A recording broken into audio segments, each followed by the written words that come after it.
Com ele, vamos ler o que está em Êxodo 33, 12 e 14. Assim diz a palavra do Senhor. Disse Moisés ao Senhor: Tu me dizes, faze subir este povo, porém não me deste saber a quem hás de enviar comigo. Contudo disseste: Conheço-te pelo teu nome, também achaste graça aos meus olhos. Agora, pois, se achei graça aos teus olhos, rogo-te que me faças saber neste momento o teu caminho, para que eu te conheça e ache graça aos teus olhos, e considera que esta nação é teu povo. Respondeu-lhe: a minha presença irá contigo, e eu te darei descanso. Amém. Aleluia.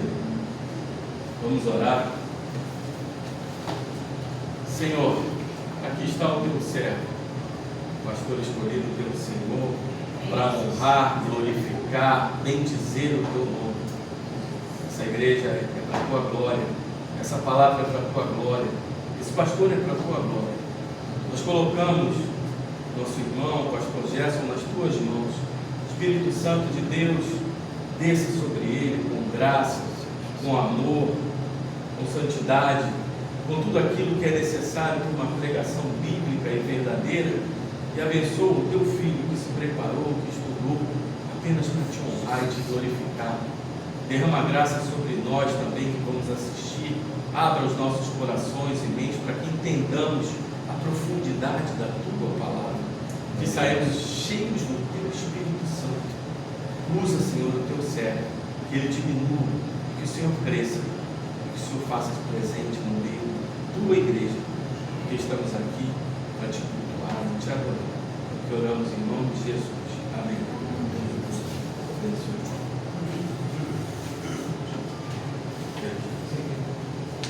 Vamos sentar, pessoal. Bom dia a todos. Dia abençoado, né? Estou recebendo aí o visito da minha irmã, minhas sobrinhas. Sejam bem-vindos.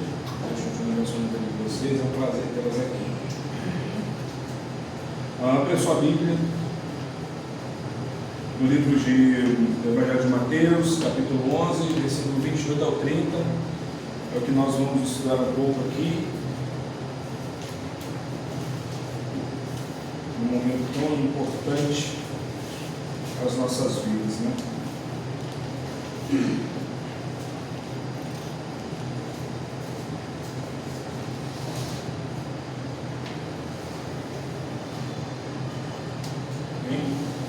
Diz assim, palavra do bom mestre: vinde a mim, todos que estão cansados e sobrecarregados, e eu lhes darei descanso. Tomem sobre vocês meu jugo e aprendam de mim, pois sou manso e humilde de coração, e vocês encontrarão descanso para as suas almas. Pois o meu jugo é suave e o meu fardo é leve. Que convite maravilhoso! Venham vocês a mim. É interessante. Venham vocês a mim. O tema desta mensagem é um tema muito propício ao descanso, o convite com promessa. É um convite maravilhoso, porque não é um convite que o Gerson fez ou está fazendo a vocês, mas é um convite vindo justamente do Pai das Luzes, do nosso Cristo Jesus, dizendo: venham vocês a mim, e vocês encontrarão descanso. Amém? Então você vê Mateus capítulo 11, revelando aqui alguns retratos esses distintos de Cristo Jesus. E eu quero passar aqui em alguns versículos que antecederam o que nós lemos, no próprio capítulo 11, e tem um que me chama a atenção, que é o 21. Jesus aqui, ele é juiz que repreende. Jesus tinha realizado aqui grandes milagres em Corazim e Betsaida, Mas o povo reagiu com indiferença à mensagem e às obras de Cristo Jesus. Então aqui, Jesus os repreende com palavras severas de juízo e condenação. Certa vez um juiz na Índia estava indo para a corte quando viu uma criança brincando nos trilhos de trem, e o trem se aproximava daquela criança. Então ele correu e salvou aquele menino da morte iminente. Mas o juiz, ele seguiu para o tribunal. E lá no tribunal, aquele juiz condenou um homem por assassinato, condenou um homem à morte. Então, num pequeno espaço do tempo, aquele cavalheiro, aquele juiz, ele tanto serviu como um salvador quanto um juiz. Não é diferente do nosso Jesus aqui nesta passagem. Então, Jesus repreende com palavras severas aqueles homens. E mais à frente você vai ver no versículo 25, Jesus como um filho que se alegra. Jesus mostra aqui a inescrutável sabedoria de Deus que oculta as verdades do Evangelho aos sábios e entendidos deste mundo e a revela aos pequeninos.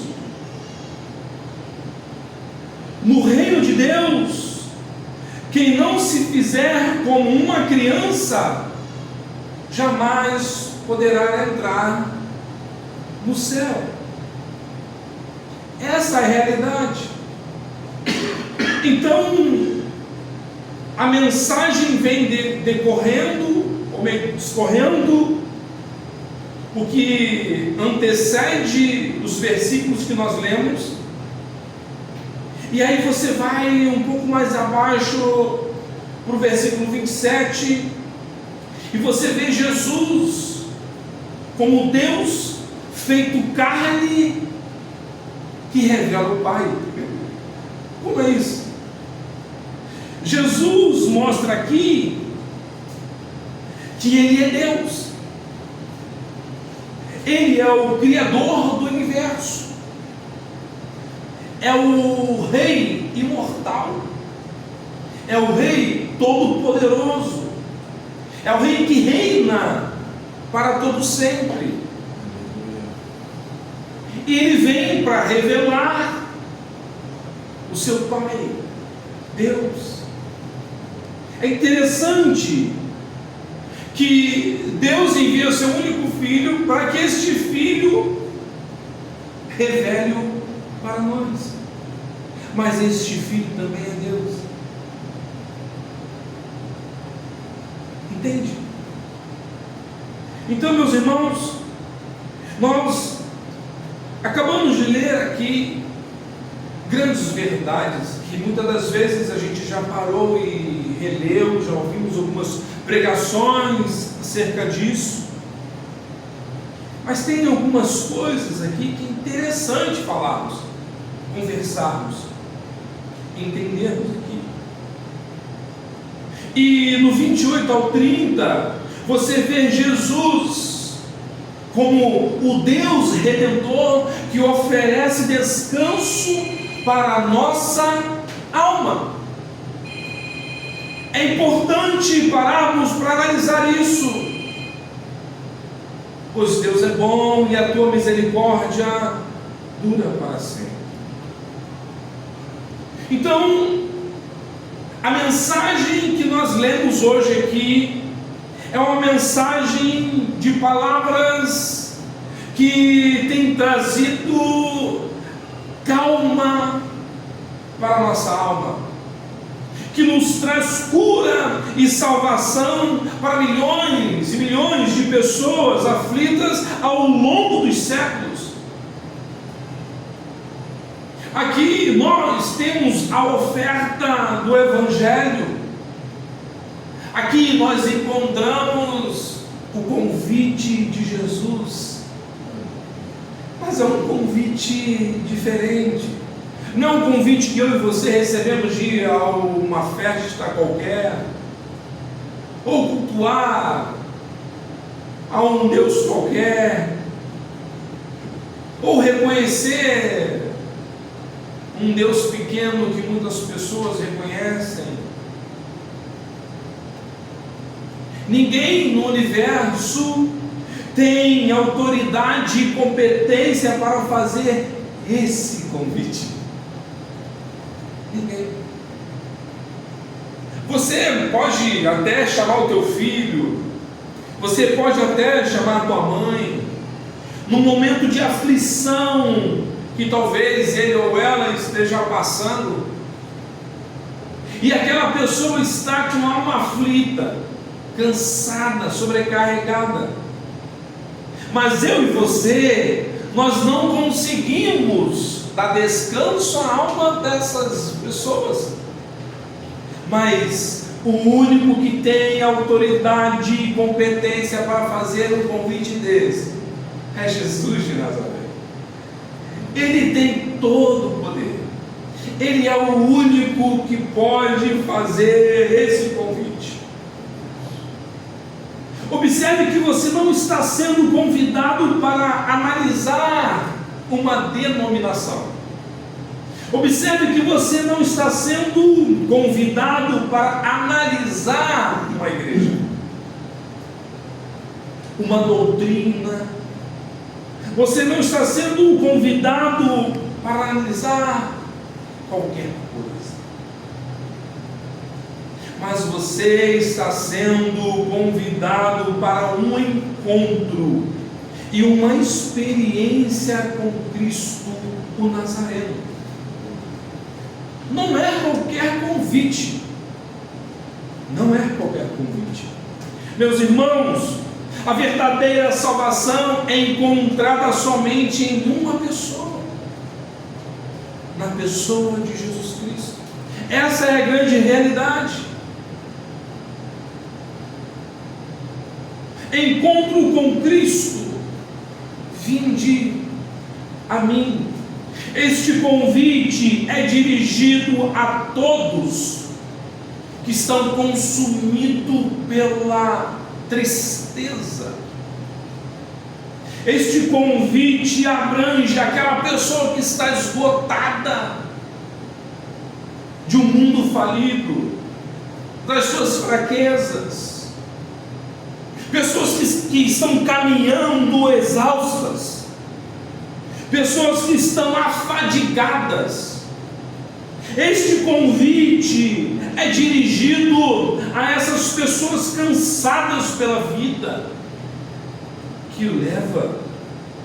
Este convite é aberto a todos que estão cansados e sobrecarregados com o peso do pecado ou o peso do legalismo que colocaram sobre os seus ombros por conta do abuso espiritual de alguns líderes.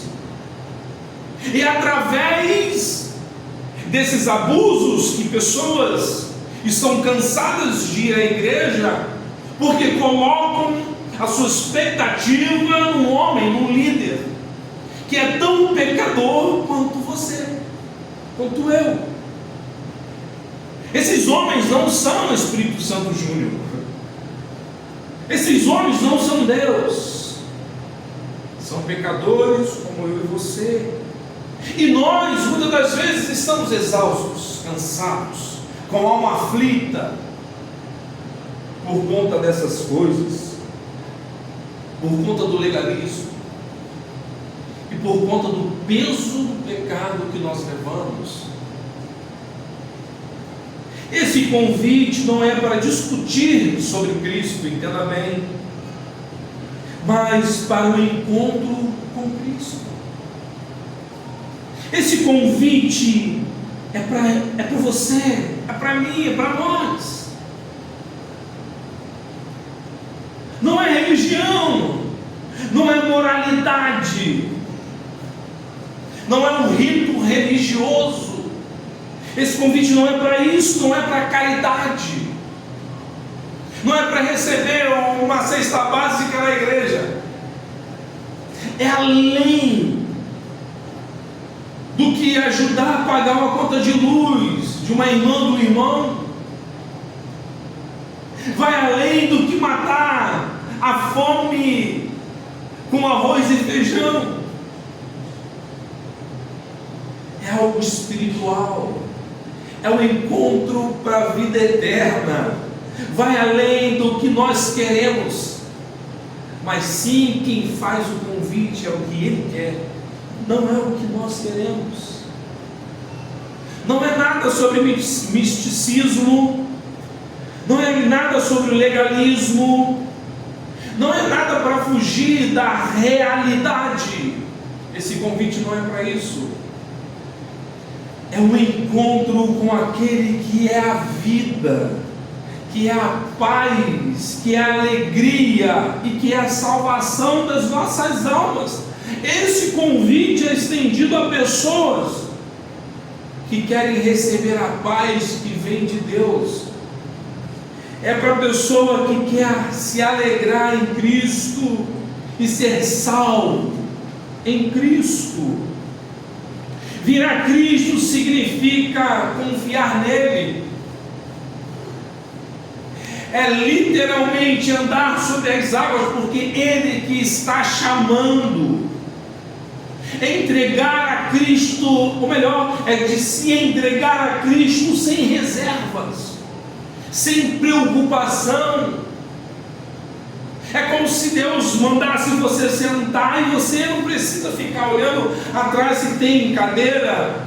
É você sentar, acreditando na palavra de Deus, porque Ele que falou: vinde a mim.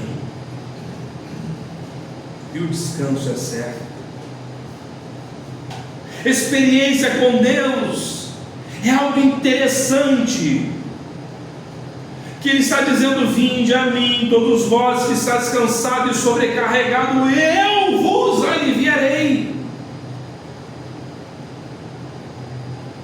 Há milhares e milhares de pessoas que estão sendo controladas pelo pecado, vivem sob a pressão do medo, do vício, do pecado.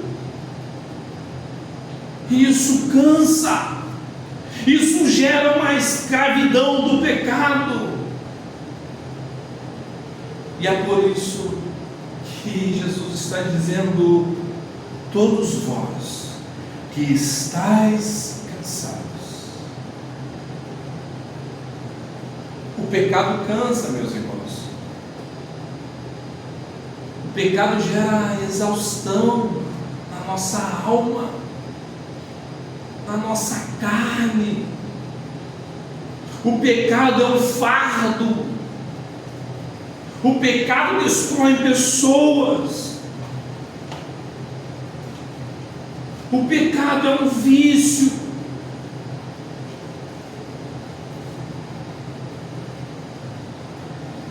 Muitas pessoas não aguentam mais conviver com seus vícios, com seus pecados.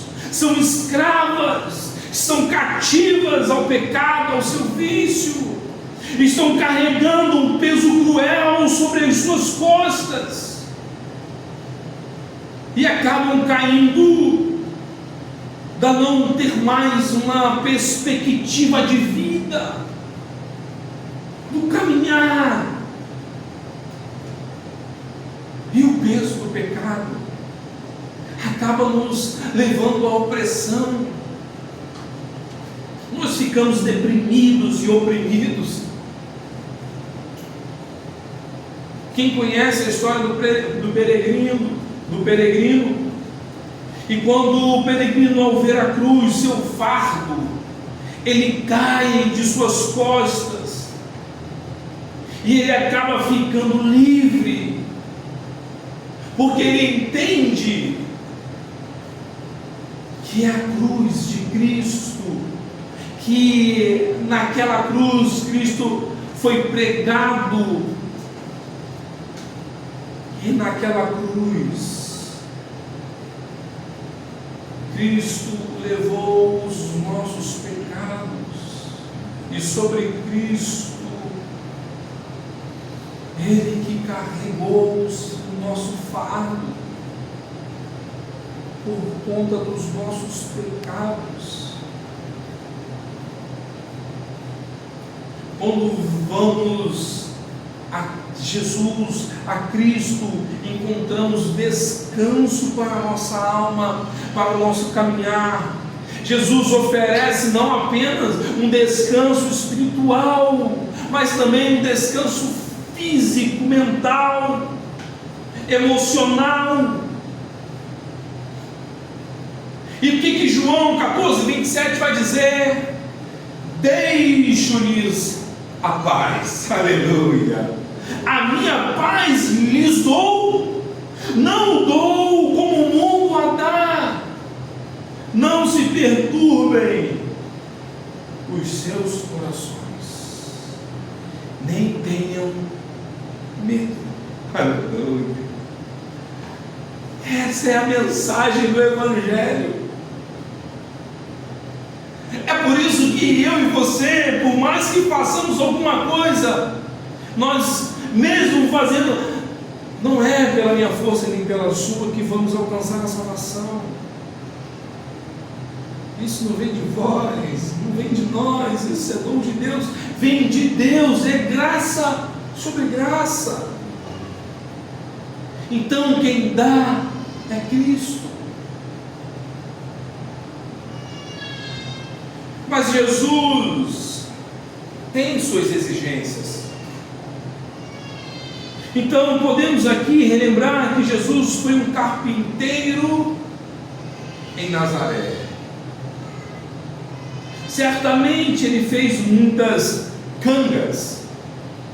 Cangas eram peças de madeiras que uniam um boi, vamos colocar assim, para colocar debaixo do mesmo jugo os animais de trabalho na época. Quando, ao usar essa metáfora, Jesus está nos falando sobre duas coisas. Esta obrigação é para, presta atenção que é muito importante, aceitação de um relacionamento com Cristo. E aí ele chega e fala: tomai sobre vós o meu jugo. O jugo é de quem? Existe um relacionamento, mas para tomar há uma necessidade de um relacionamento com Cristo, porque quem não tem relacionamento com Cristo não tem paz, não tem cumplicidade, entende? E é por isso que muitas pessoas estão sem paz, sem alegria, porque não tem intimidade com Deus, não se relaciona com Deus, entende?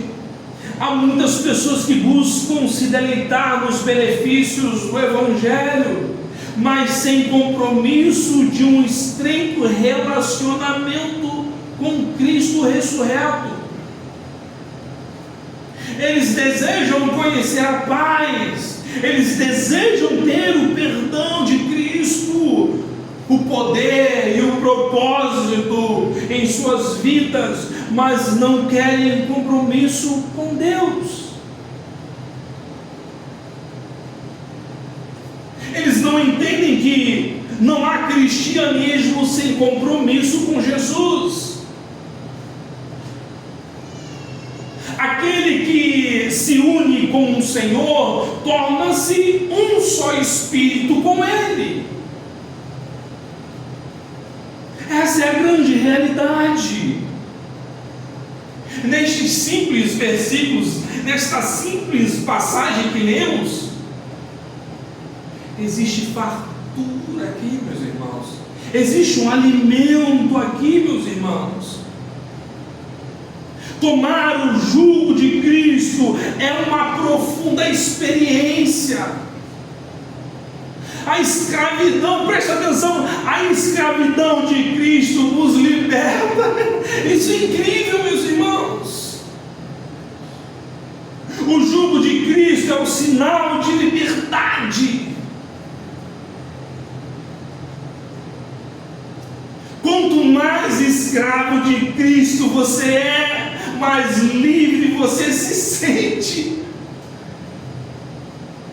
É isso que as pessoas não conseguem entender.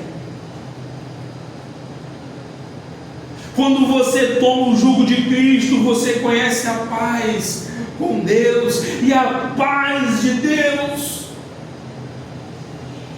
Tomar o jugo de Cristo é tornar-se discípulo, é submeter-se a Cristo.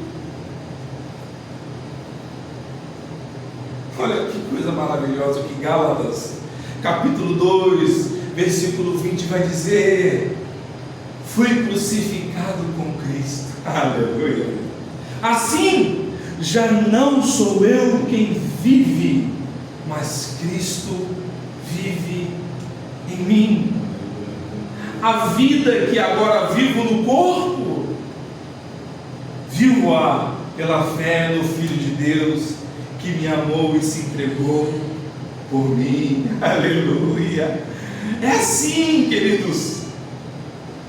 Quando você reconhece que você se torna um escravo de Cristo, você abre a sua mão e você fala: eu sou livre.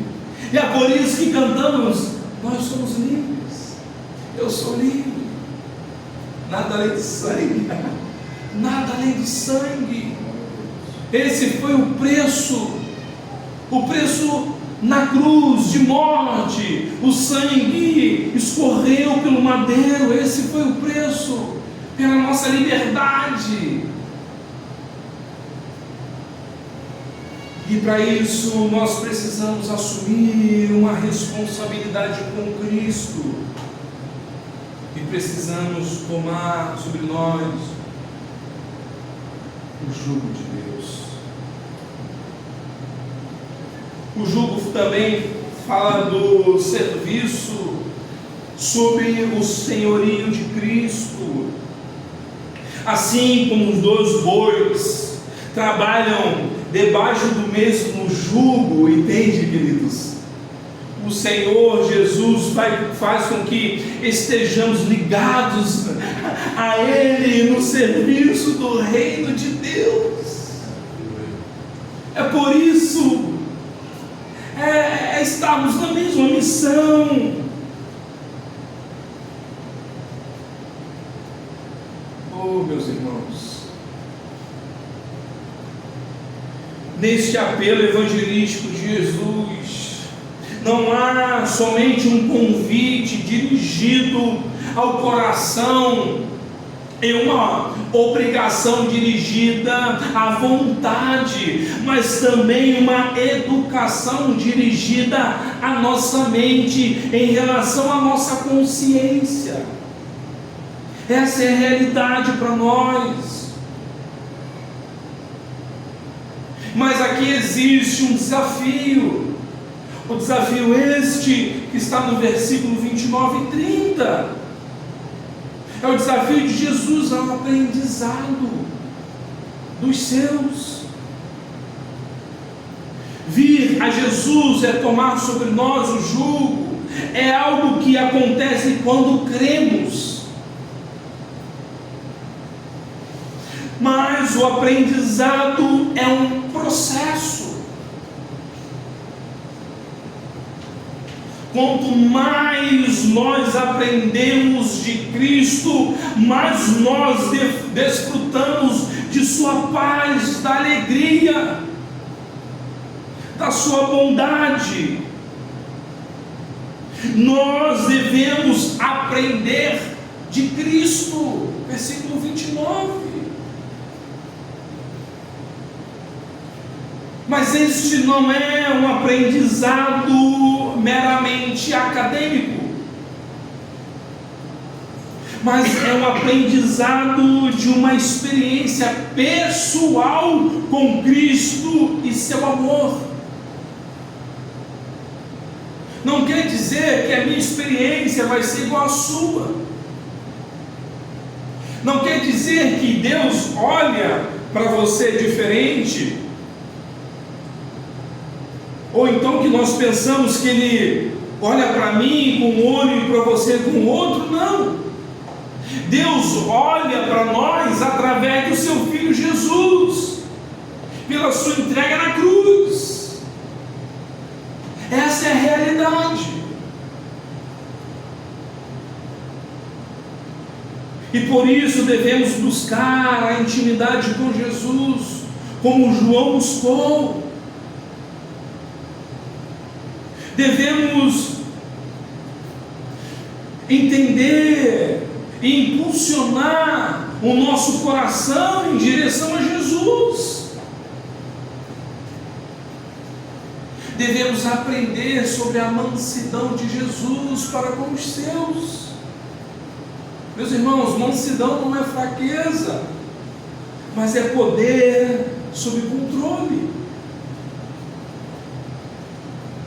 Devemos aprender sobre a humildade de Cristo.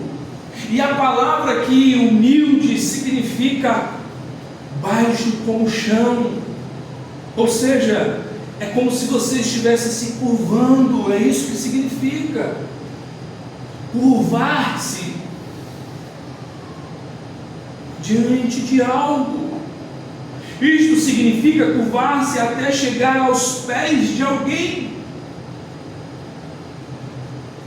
Ser humilde é fazer como Maria, que se assentou aos pés de Jesus. Essa é a grande realidade para mim e para a sua vida. Não existe outro pé, querido, que devemos nos ajoelhar. Somente diante de Jesus que encontramos paz.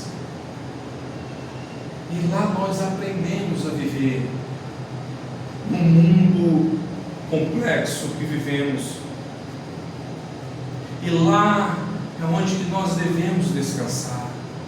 É nos pés de Cristo.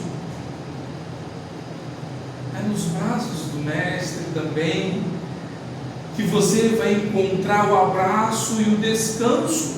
É o que nós cantamos: em teus braços é o meu descanso. Quanto mais nós aprendemos de Cristo, mais nós descansamos nele.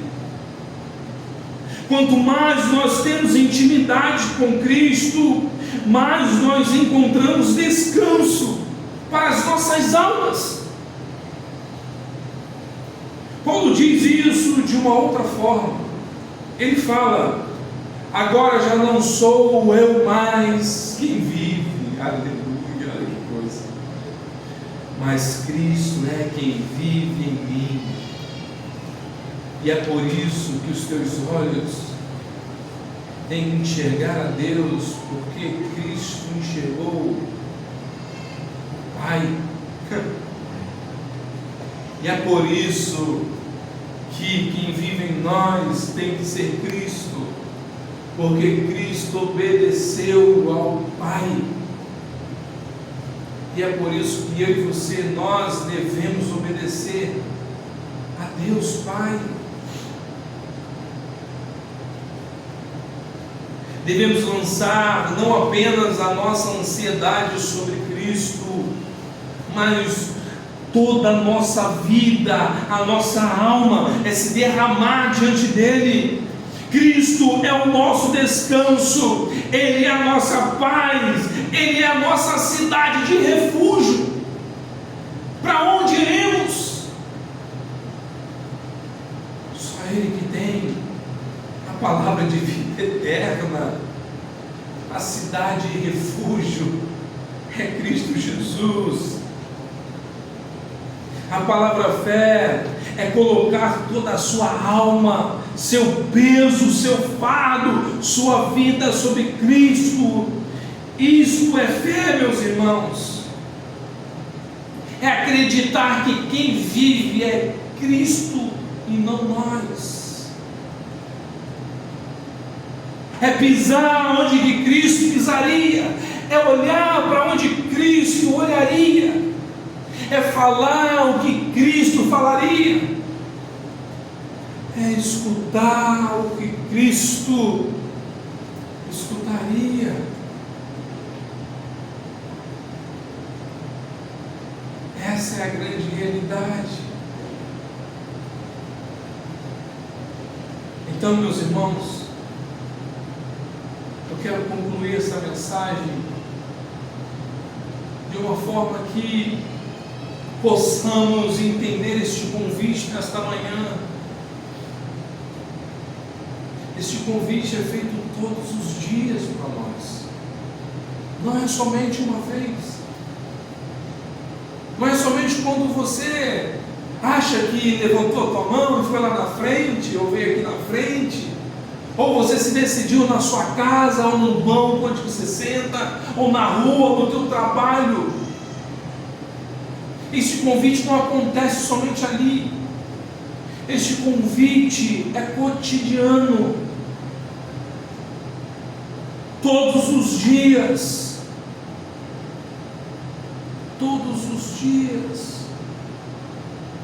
nós acordamos com este convite.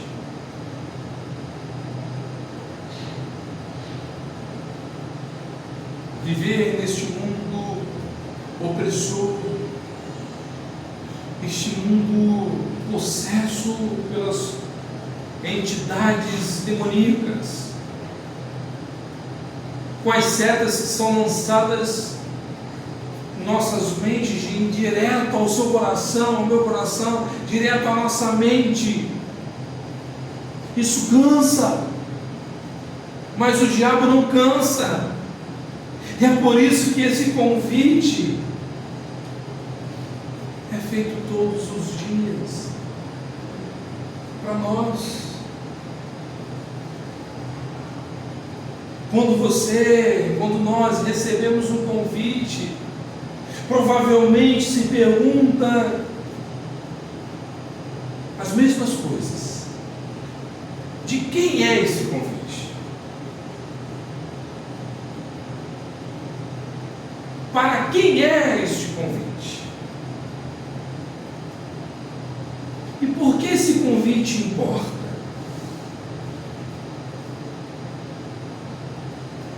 A passagem que lemos apresenta um dos mais amáveis convites em todo o Novo Testamento.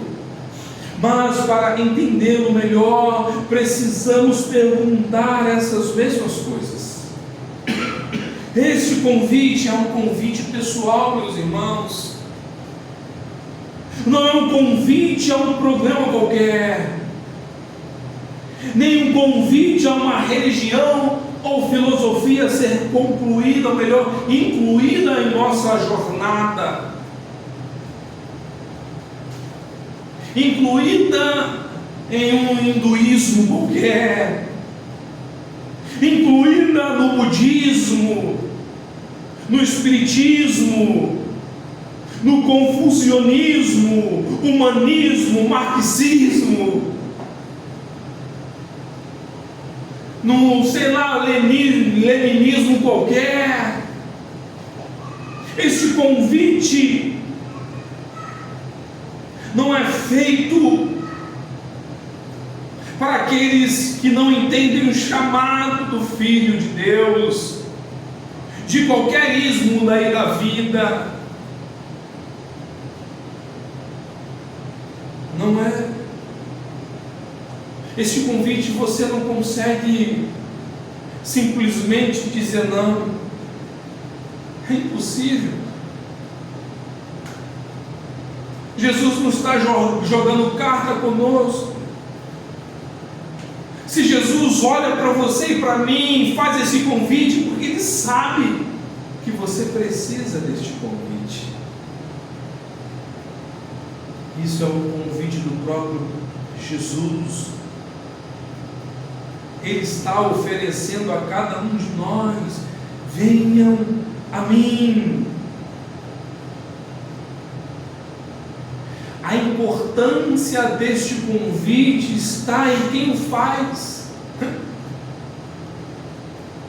Nos evangelhos, Jesus declara que Ele é o Messias, o Salvador do mundo, o Filho de Deus. Este convite está em quem o faz. Em João, capítulo 4, versículo 25 e 26, vai dizer: disse a mulher: eu sei que o Messias, chamado Cristo, está por vir. Quando ele vier, explicará tudo para nós. Então Jesus declarou: eu sou o Messias.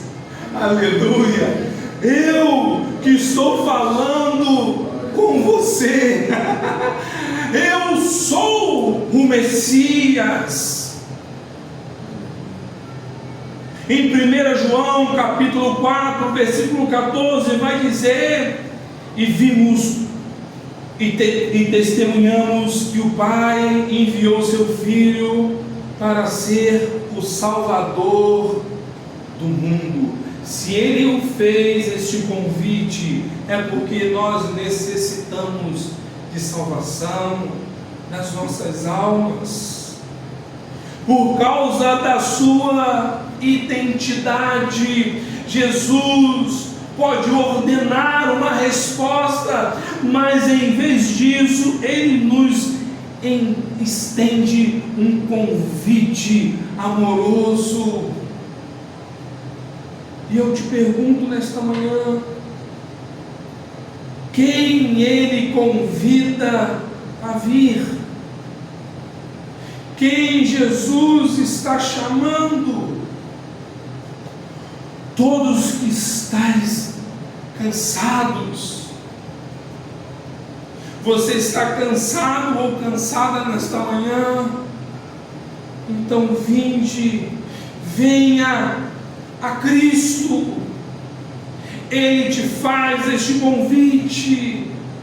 Nós precisamos ouvir as palavras do Mestre, porque não há uma pessoa que não esteja metaforicamente empurrando um carrinho de mão com todas as preocupações, as responsabilidades da vida, os seus medos e fracassos que persistem no decorrer da nossa caminhada.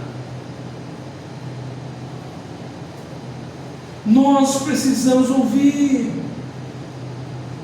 Porque, Gerson, tudo isso importa. Jesus nos convida a encontrar descanso para a nossa alma. Você não precisa pagar nada, meus irmãos.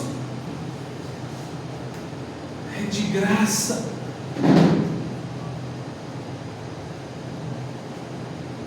Ele está falando em termos eternos, sobre um descanso que nunca falha. Está nos chamando para um banquete. Jesus não pede que providenciemos as roupas adequadas, aparecemos para o banquete como estamos. Deus toma todas as nossas roupas com o nome de: aqui estão minhas boas obras, que tanto gastamos de vestir as minhas boas obras. Ou seja, Jesus chama essas obras que nós fazemos de trapos e as jogam fora. Não são essas roupas de boas obras. Ele toma todas as roupas do sou tão mau e desalinhado que não há uma esperança para mim. e Jesus a joga fora também. No lugar dessas roupas, Ele nos cobre com um manto de justiça, que está em Isaías capítulo 61, versículo 10, vai dizer: é grande o meu prazer no Senhor, regozija-se a minha alma em meu Deus, pois Ele me vestiu com as vestes da salvação, e sobre mim pôs o manto da justiça. Qual noivo que adorna a cabeça como um sacerdote, qual noiva que se enfeita com as joias, o qual é fornecido pelo próprio Jesus Cristo, é a veste da justiça. O noivo está adornando e preparando a noiva. O convite à noiva foi feito, e daqui a um tempo vai se concretizar. A noiva, a igreja de Cristo, encontrará com Ele nas nuvens, e vamos ter descanso eterno, paz eterna, alegria eterna, porque os nossos olhos verão a Deus. Oh, aleluia! Podemos descansar do nosso esforço de fazer algo de nós mesmos, ou de merecer o céu por nós mesmos. Quando vamos a Jesus e recebemos dele tudo o que precisamos e poderíamos precisar, não há nada melhor do que ser surpreendido por Jesus, o Filho de Deus. Nós vamos com um pensamento inerente a esse convite, mas recebemos muito mais do que esperamos receber. Esse é o convite dos convites, meus irmãos. Hoje, pela primeira ou milésima vez, leve os seus fardos a Ele, receba seu descanso nesta manhã, em nome de Jesus, pois só em Jesus existe o descanso para a nossa alma. Eu te convido a orar comigo. Feche os seus olhos. Feche os seus olhos. Aleluia. Oh, Jesus. Senhor Deus, em Suas mãos nos colocamos nessa manhã. Que bondade, quão preciosa é a Sua palavra. Que maravilha, Senhor nosso, é ler uma mensagem dessa, com um convite tão sincero e verdadeiro, que nos surpreende toda vez que lemos. Que amor é esse, Jesus? Obrigado pelo convite, pois necessitamos todos os dias desse convite, ó Deus. Mesmo querendo retribuir a Ti pelo convite, nós ainda não pagamos, não conseguimos corresponder a este amor. Poxa, Senhor, estamos constrangidos nesta manhã. Como podemos retribuir a Ti, Deus nosso? Será que é possível pagar por este convite? Certamente não. Que bondade de Deus, que amor é esse, Jesus, Filho de Davi? Não somos dignos de Ti, E mesmo assim o Senhor nos faz sentir o seu amor. Nossa alma louva a Ti, Senhor, pelos séculos dos séculos. Deus, Tu és santo, santo, santo. Deus Todo-Poderoso, se possível, olha para nós nesse dia e veja o quanto carecemos de Ti, Senhor. É verdade, sabemos que não merecemos a Tua bondade, e mesmo assim Tu nos dá pela graça e de graça, Senhor. Ó Deus, receba a nossa sincera oração, em nome de Jesus. Faça assim a Tua boa vontade, porque Tu és soberano e Tu és bondoso para sempre. Aleluia, aleluia. Cante comigo, meus irmãos.